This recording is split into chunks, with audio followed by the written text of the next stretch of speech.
Without further ado, we're pleased to introduce you to our first guest, Steve Saretsky.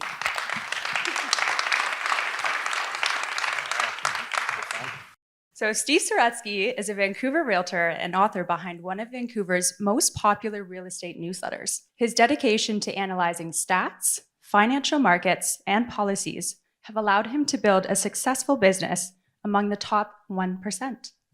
Thanks for being with us today. Good to be here. Awesome. Good turnout. I have to ask, what have you been up to lately? I haven't seen you in a while. Just got back from Mexico last night, so Okay. bear with me here. Just get my bearings underneath me, but should be fun. Yeah, compete. It's surprising in this housing market as well. Kind of a weird thing just a roller coaster right now, as it continues to be. You have a very successful podcast, The Looney Hour. Congrats.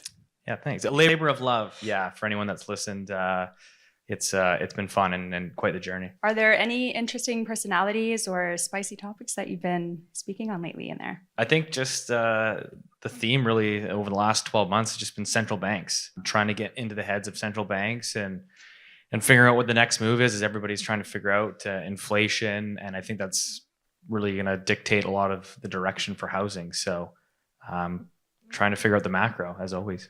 Absolutely. The biggest question, of course, that I'm sure you saw coming, how are sales going this year?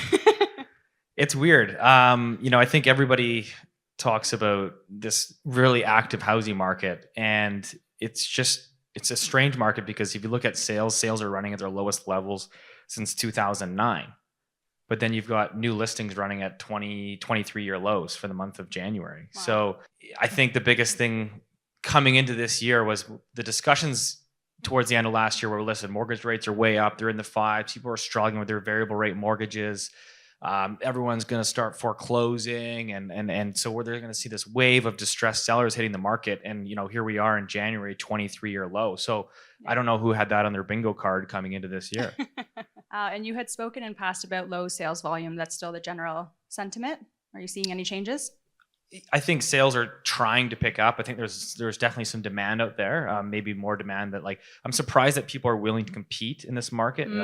Again, we saw mortgage rates in the 5.5s. They came back down to 4.8. Now they're going back up again because there's another potential inflation scare. And people are like, well, I don't really care. I'll compete with 10 other people in this single family house for Interesting. 1.9 million. Still. It's surprising. I think really right now it's a housing market that's starved of inventory. And so because of that, prices are definitely firming up. You've also been one to speak about the increasing wealth gap. Share a bit about that. Well, I was chatting with my good friends at Strand here earlier. I think the demand for rental housing, especially in these expensive metropolitan cities, is going to continue. I think that the home ownership rate has peaked and will continue to decline. I think that's just the reality. I think that we have blown a massive wealth gap. Housing is out of reach, obviously, particularly for the younger generation, and they'll go into the rental market. So secured rental housing, I think, is a good thing. It's something we desperately need. So, kudos to Strand there. Not that they need another plug, but that's my opinion. Any change in buyer profiles as of this year?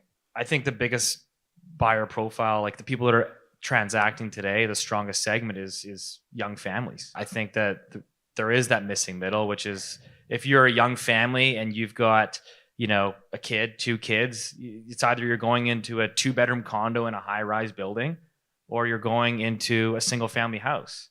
And so we're starting to add a few more duplexes. We're starting to add a few more townhouses. But the reality is you got all these young families with, the millennials are starting to have children now, and they still want that single-family house. And there's, we don't build new single-family housing in Vancouver, so that supply continues to contract every single year.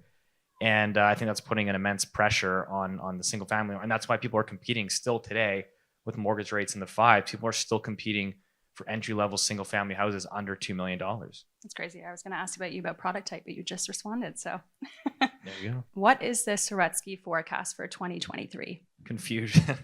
I think that my personal view is I think given where rates are at, if you run the numbers through a mortgage calculator, I think prices should still fall. I mean, I think borrowing capacity's dropped by close to 30%.